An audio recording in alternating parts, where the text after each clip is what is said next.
Hello दोस्तों, आप सभी का स्वागत है मेरे इस यूट्यूब चैनल पॉलिटेक्निकल क्लासेस पर। दोस्तों, आज के इस वीडियो में हम पॉलिटेक्निक सेकंड सेमेस्टर इलेक्ट्रिकल या फिर इलेक्ट्रॉनिक्स या फिर अदर ब्रांच के जितने भी स्टूडेंट हैं उनका सब्जेक्ट है एनालॉग इलेक्ट्रॉनिक्स। तो आज हम इसके चैप्टर नंबर 3 के ऑब्जेक्टिव टाइप क्वेश्चन के बारे में बात करेंगे। जैसा कि आपको पता है, जो आपका चैप्टर नंबर 3 है वो आपका द्विध्रुवीय ट्रांजिस्टर का परिचय के नाम से है, यानी कि इंट्रोडक्शन टू बाइपोलर ट्रांजिशन के नाम से है।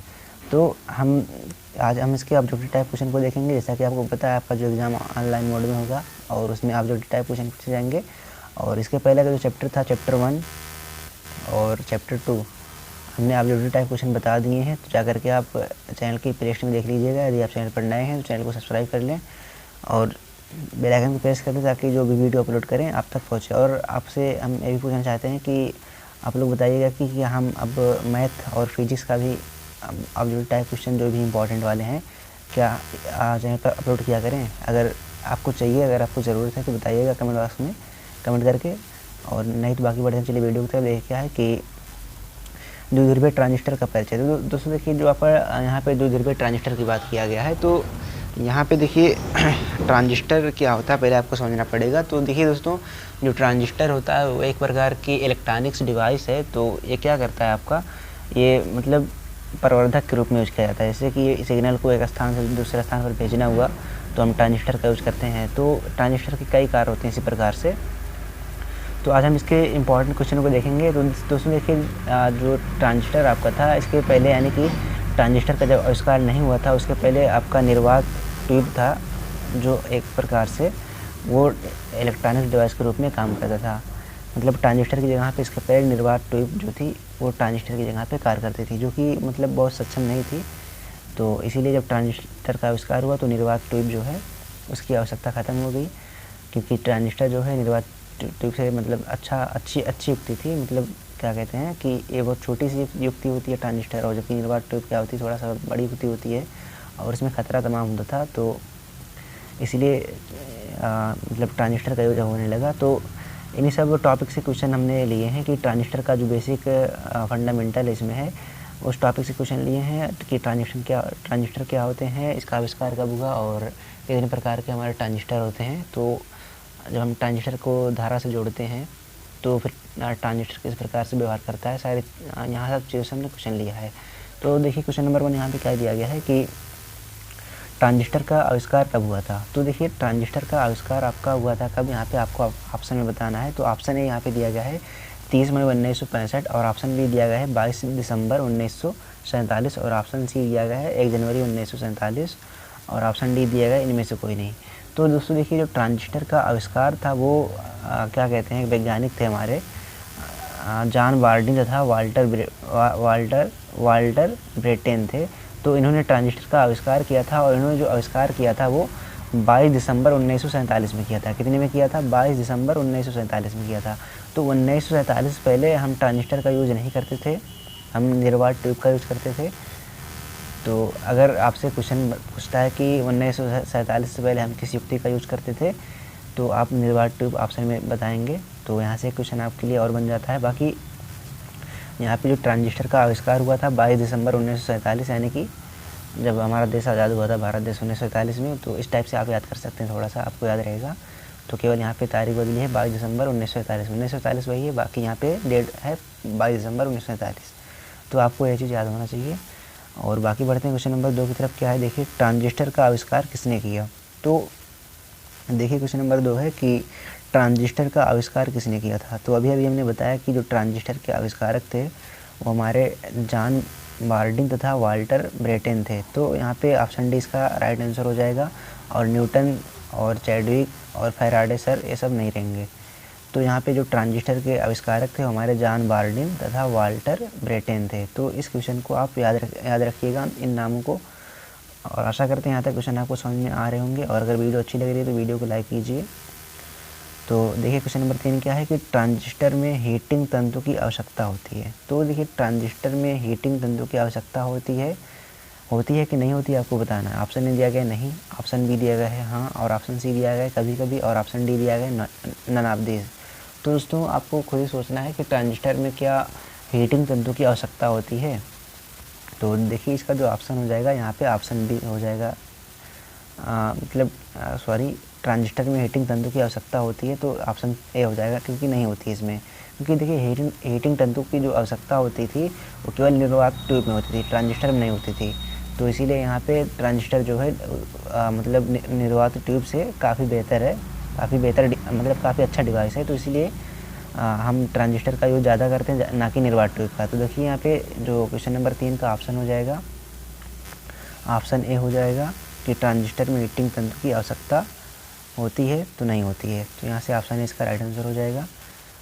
और बाकी बढ़ते हैं क्वेश्चन नंबर 4 की तरफ। देखिए क्या है क्वेश्चन नंबर 4 कि ट्रांजिस्टर निर्वात पदार्थों से बनाया जाता है। तो देखिए ट्रांजिस्टर निम्न पदार्थों से बनाया जाता है, ट्रांजिस्टर निम्न पदार्थों से बनाया जाता है। यहाँ पे ऑप्शन दिया गया है गैलियम से, ऑप्शन बी दिया गया नाइट्रोजन से, ऑप्शन सी दिया गया सिलिकॉन या जर्मेनियम से, और ऑप्शन डी दिया गया इनमें से कोई नहीं।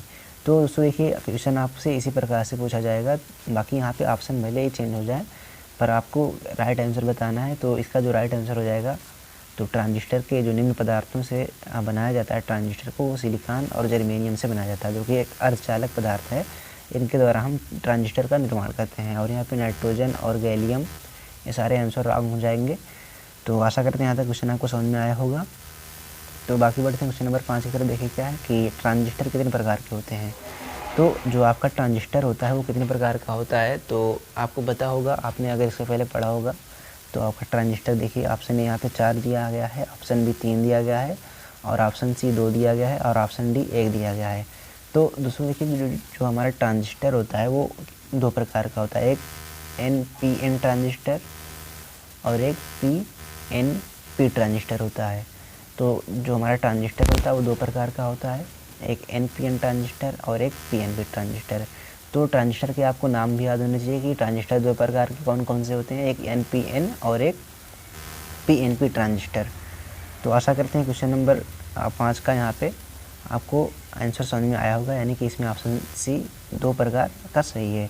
बाकी बढ़ते हैं क्वेश्चन नंबर 6 की ओर। देखिए क्या है कि ट्रांजिस्टर में कितनी परतें होती हैं। तो ट्रांजिस्टर में परतों को बताना है कितनी होती हैं, मतलब कि आपको यहाँ पे ऑप्शन ए दिया गया 4, और ऑप्शन बी दिया गया 3, ऑप्शन सी दिया गया है 2, ऑप्शन डी दिया गया है 5। तो परतों का मतलब आपको बता दें, देखिए एक हम आपको PNP ट्रांजिस्टर बना के दिखाते हैं। तो इस प्रकार से PNP ट्रांजिस्टर, PNP। तो ट्रांजिस्टर देखिए PNP यानी कि 3 परतें होंगी, यानी कि ये वाला जो परतें होगी एमीटर होगी, और ये वाला जो होगा बेस होगा, और ये वाला जो है कलेक्टर होगा। तो ट्रांजिस्टर में कितनी परतें होती हैं, 3 परतें होती हैं।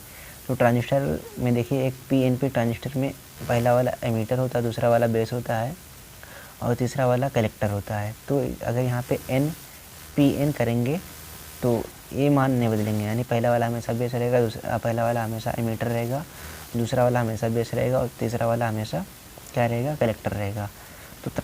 तो यहाँ से जो निष्कर्ष निकलता है कि ट्रांजिस्टर में कितनी परतें होती हैं, 3 परतें होती हैं। तो क्वेश्चन नंबर 5 का जो राइट आंसर हो जाएगा यहाँ पे ऑप्शन बी हो जाएगा, और ऑप्शन ए और ऑप्शन सी और ऑप्शन डी इसमें रॉन्ग हो जाएंगे। बाकी क्वेश्चन नंबर 6 देखिए क्या है कि ट्रांजिस्टर में कितने परतें होती हैं। सॉरी यहाँ पे आपको हमने बताया था, ये वाला क्वेश्चन बताना था कि ट्रांजिस्टर में कितनी परतें होती हैं, तो यहाँ पे ऑप्शन बी सही होगा। और ये वाला हमने बताया था कि ट्रांजिस्टर कितने प्रकार के होते हैं, तो ये तो हमने बताया कि एक PNP और एक NPN, तो इसलिए यहाँ पे सी वाला सही होगा। तो बढ़ते आगे क्वेश्चन की तरफ। क्वेश्चन नंबर 7 की तरफ देखिए क्या है कि निम्न में से सबसे उच्च डोपिंग किसकी होती है।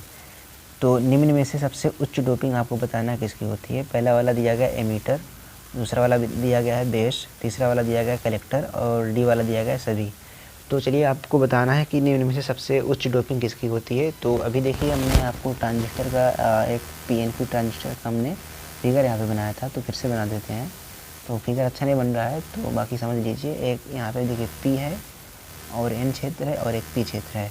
तो इसमें जो पहला वाला होता है वो एमीटर होता है, और ये वाला जो होता है बेस होता है बीच वाला, और ये वाला कलेक्टर होता है। तो दोस्तों देखिए जो सबसे अधिक डोपिंग करता है वो एमीटर करता है। कौन सा करता है, एमीटर। तो यहाँ पे जो ऑप्शन हो जाएगा इसमें एमीटर वाला सही हो जाएगा, क्योंकि यहाँ से देखिए ज़्यादा होल्स जाते हैं, मतलब यहाँ से 100% होल्स का ट्रांसफ़र हो जाता है, और यहाँ पे बेस में जाता है। तो यहाँ पे 2% होल क्या हो जाते हैं, ये बेस जो है 2% होल को उदासीन कर देता है, फिर भी 98% जो होल्स होते हैं वो कलेक्टर में जाते हैं। तो इस प्रकार से इसमें धारा का प्रवाह होता है। तो मतलब कहने का ये है कि जो हमारा ट्रांजिस्टर होता है मतलब ट्रांजिस्टर होता है उसमें सबसे अधिक जो डोपिंग करता है वो एमीटर करता है। कौन करता है? एमीटर। तो यहाँ पे जो सबसे अधिक डोपिंग करता है यहाँ पे ऑप्शन ए सही हो जाएगा, यानी कि एमीटर करता है। ऑप्शन बी रॉन्ग हो जाएंगे बेस वाले, और ऑप्शन सी भी रॉन्ग हो जाएंगे, और ऑप्शन डी भी रॉन्ग हो जाएंगे। तो आपको क्वेश्चन नंबर 7 का आंसर समझ में आया होगा। बाकी देखते हैं क्वेश्चन नंबर 8 क्या है कि निम्न में से सबसे कम डोपिंग किसकी होती है। तो देखिए यहाँ पे ऑप्शन ए दिया गया है बेस 10⁻⁻6 मीटर, और बी वाला दिया गया है कि एमीटर 10⁻⁻6 मीटर, और सी वाला कलेक्टर 10⁻⁻6 मीटर, और डी वाला नन ऑफ दिस, यानी कि इनमें से कोई नहीं। तो दोस्तों देखिए इसमें आपको बताना है कि इसमें जो है जो हमारा ट्रांजिस्टर होता है सबसे कम डोपिंग कौन करता है। तो एमीटर तो होगा नहीं, अभी हमने बताया कि एमीटर सबसे ज़्यादा डोपिंग करता है तो कम करेगा नहीं, तो ये वाला तो होगा नहीं, और ऑप्शन डी भी नहीं होगा नन ऑफ दिस। तो इसमें ऑप्शन ए और ऑप्शन सी में आपको बताना है। तो ऑप्शन ए और ऑप्शन सी में यदि आप देखेंगे तो इसमें जो बेस होता है वो सबसे कम डोपिंग करता है, क्योंकि देखिए हमने आपको अभी बताया कि जब हम आपको फिगर में बता रहे थे कि ये पी वाला है और ये वाला एन क्षेत्र है और ये वाला पी क्षेत्र है, तो हमने यहाँ पे आपको बताया था कि यहाँ से पी वाले क्षेत्र से 100% क्या होते हैं होल्स जो होते हैं यहाँ जाते हैं, और यहाँ पे केवल 2% ही होल्स उदासीन हो पाते हैं। मतलब ये कम डोपिंग करता है, एन क्षेत्र वाला कम डोपिंग करता है। तो यहाँ से आपको समझ में आ रहा है कि जो ये वाला क्षेत्र है हमारा कम डोपिंग करता है, तो इसीलिए यहाँ पे ऑप्शन जो हो जाएगा बेस वाला यहाँ पे सही हो जाएगा कि सबसे कम डोपिंग कौन करता है? बेस करता है। यानी 10⁻⁻6 मीटर की डोपिंग करता है। तो बढ़ते हैं क्वेश्चन नंबर 9 की तरफ। देखिए क्या है कि निम्न में किसकी डोपिंग सबसे अधिक परंतु एमीटर से कम होती है। तो आपको ऑप्शन 4 दिए गए हैं, आपको बताना है कि निम्न में से किसकी डोपिंग निम्न में किसकी डोपिंग बेस से अधिक परंतु एमीटर से कम होती है। बेस से अधिक और एमीटर से कम होती है। तो यहाँ पे ऑप्शन ए दिया गया परवर्धन, ऑप्शन बी दिया गया सिलिकॉन, और ऑप्शन सी दिया गया कलेक्टर, और ऑप्शन डी दिया गया नन ऑफ दिस। तो आपको ट्रांजिस्टर में बताना है कि निम्न ट्रांजिस्टर में किसकी डोपिंग बेस से अधिक परंतु एमीटर से कम होती है। तो देखिए एमीटर और बेस से जो हमारी डोपिंग होगी वो कलेक्टर जो होता है वो कम करता है, क्योंकि देखिए जो कलेक्टर होता है बेस से जो है 98% जो है होल कलेक्टर में जाते हैं। तो कलेक्टर डोपिंग करता है, मतलब बेस से ज़्यादा डोपिंग करता है, जबकि एमीटर से क्या करता है? कम करता है। तो इसीलिए यहाँ पे क्या हो जाएगा? 9 का आंसर ऑप्शन सी हो जाएगा। तो आशा करते हैं क्वेश्चन नंबर 9 का आंसर भी आपको समझ में आएगा, क्या कौन सा इसमें हो जाएगा? ऑप्शन सी हो जाएगा। तो सारे क्वेश्चन को आप नोट करते चलिए। तो बाकी बढ़ते हैं क्वेश्चन नंबर 10 की तरफ। क्या है देखिए क्वेश्चन नंबर 10 वाला कि एमीटर में जंक्शन होते हैं। तो एमीटर में देखिए जंक्शन होते हैं, आपको बताना है। तो ऑप्शन ए दिया गया 2 JE/JC, और ऑप्शन बी दिया गया है 3 JE/JC/JB, ऑप्शन सी दिया गया है 1 JE, और ऑप्शन डी दिया गया है नन ऑफ दिस, इनमें से कोई नहीं। तो एमीटर में देखिए जो जंक्शन होते हैं आपके 2 जंक्शन होते हैं। आपको यदि हम बना के दिखाएं तो देखिए एक पी वाला क्षेत्र है, एक एन वाला क्षेत्र है, और एक फिर पी वाला क्षेत्र है। तो यहाँ पे देखिए ये जो होता है ये वाला ये जंक्शन है, और यहाँ पे ये जंक्शन है। 2 जंक्शन आपको दिखाई दे रहे हैं ना। तो ये संधि है, मतलब कहने का मतलब संधि, जंक्शन का मतलब संधि। तो एक संधि ये वाला, एक संधि ये वाला। तो देखिए एमीटर से जुड़ा है संधि, ये वाला संधि एमीटर से जुड़ा है, तो हम इसको एमीटर जंक्शन कहेंगे।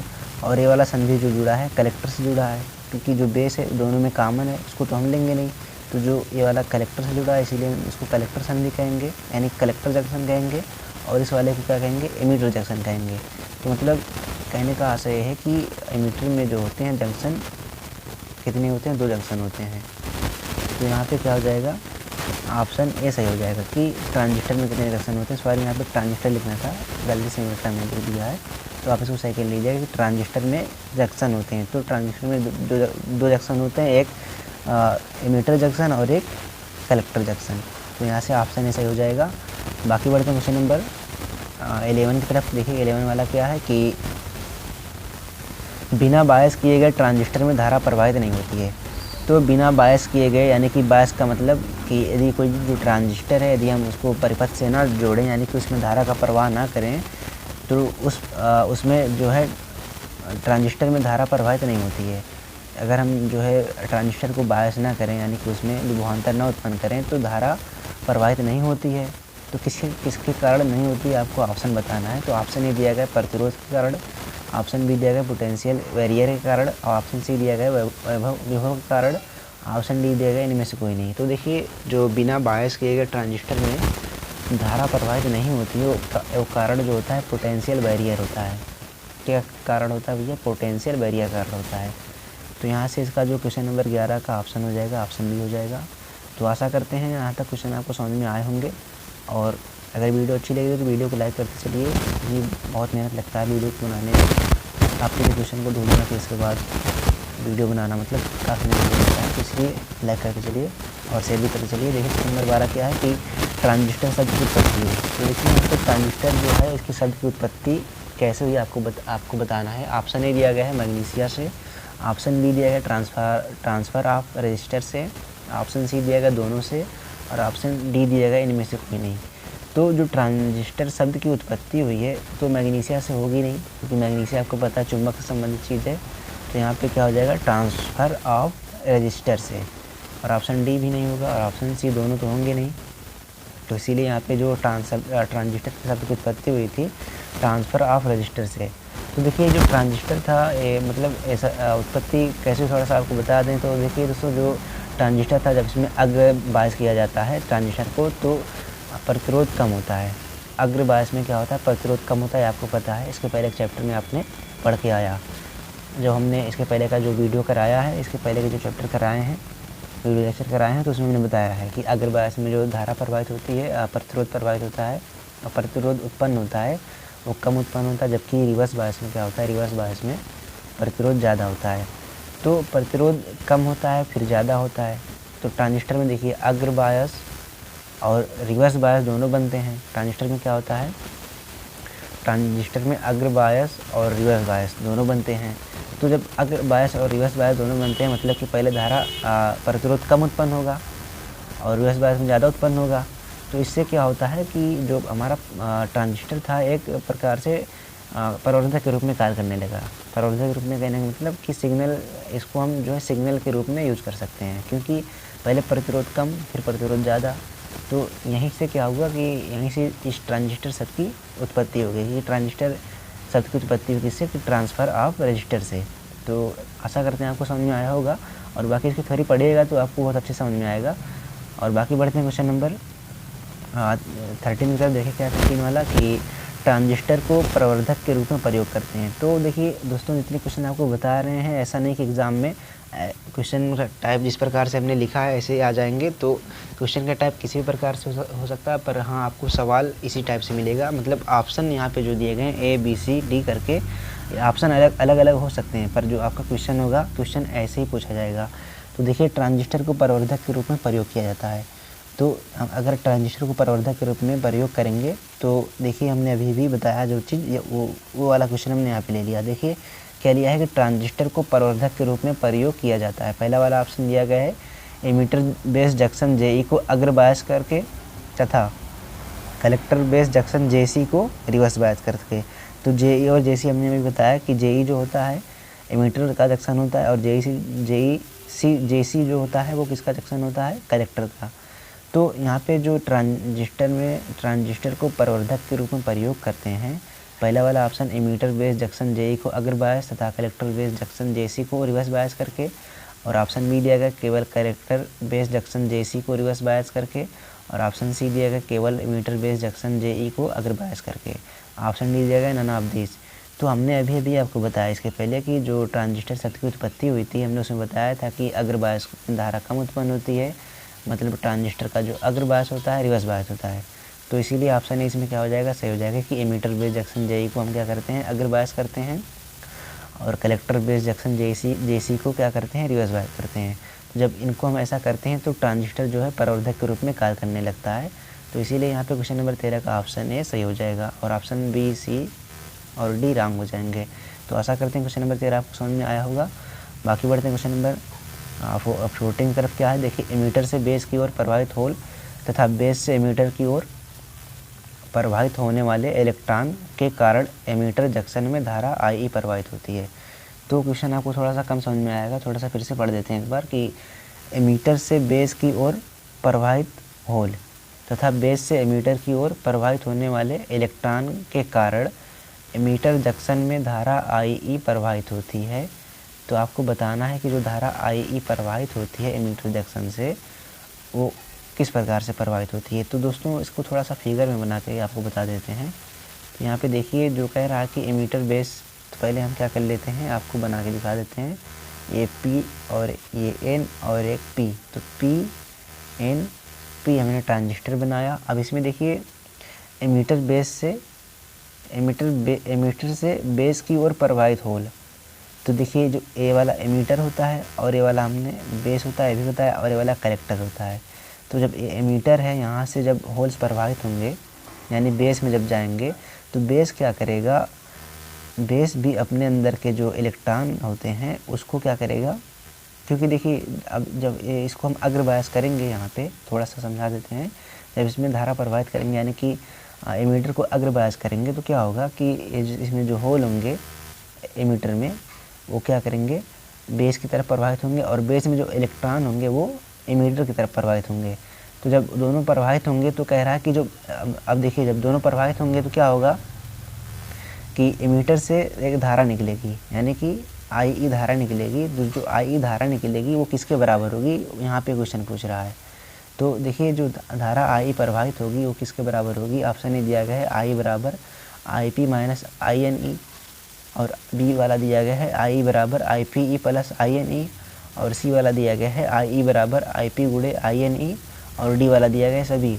तो यहाँ पे देखिए जो ऑप्शन आपका हो जाएगा, यहाँ पे ऑप्शन भी सही हो जाएगा। क्यों सही हो जाएगा, क्योंकि देखिए जो धारा आई प्रवाहित हो रही है यानी कि एमीटर धारा प्रवाहित हो रही है, किसके कारण हो रही है, होल के भी कारण हो रही है, होल के भी कारण हो रही है और इलेक्ट्रॉन के कारण हो रही है। यानी कि यहाँ पे अगर आपको सही से लिखें, जो आई धारा प्रवाहित हो रही है वो एमीटर के होल के कारण प्रभावित हो रही है और बेस के इलेक्ट्रॉन के कारण प्रभावित हो रही है। तो यहाँ पे जो मतलब इन दोनों की योग अगर कर दें तो आपकी जो धारा मिलेगी आई मिलेगी, यही तो मिलेगी।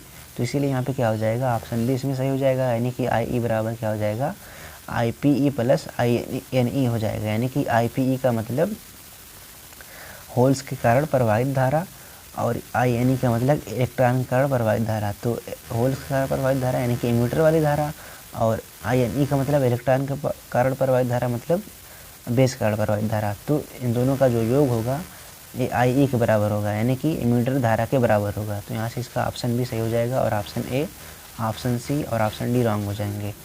बाकी बढ़ते हैं क्वेश्चन नंबर 15 की तरफ। यहाँ तक आपको समझ में आया होगा, बाकी जो ना समझ में आया कमेंट में करिए, फिर से बताएंगे आपको। तो देखिए क्वेश्चन नंबर 15 क्या है कि बाहरी परिपथ में एमीटर धारा, बेस धारा तथा कलेक्टर धारा का सही समीकरण है। तो देखिए बाहरी परिपथ में यानी कि अगर हम फिर से चित्र को बनाएं, एक पी क्षेत्र और एक यहाँ पे एक पी क्षेत्र है और एक एन क्षेत्र है और एक यहाँ पे पी क्षेत्र है, तो पी एन पी। तो देखिए यहाँ पे क्या कह रहा है कि बाहरी परिपथ में, यानी कि अगर हम इसको इस प्रकार से जोड़ दें एक धारा स्रोत से, यहाँ पे मान लीजिए बैटरी लगी है, तो यहाँ पे अगर इसको जोड़ दें प्लस से और इसको माइनस से, तो ये वाला अग्र बायस हो जाएगा और ये वाला रिवर्स बायस होगा।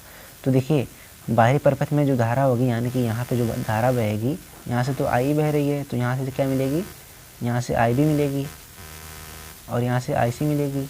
तो जो धारा होगी आई ई के बराबर होगी, यानी कि आई जो होगी आई बी प्लस आई सी धारा के बराबर होगी बाहरी परिपथ में। तो वही आपको इसमें ढूंढना है कहाँ पे मिल रहा है। तो देखिए आई ई बराबर आई बी प्लस आई सी, यानी कि ऑप्शन बी वाला इसमें क्या हो जाएगा, राइट आंसर हो जाएगा।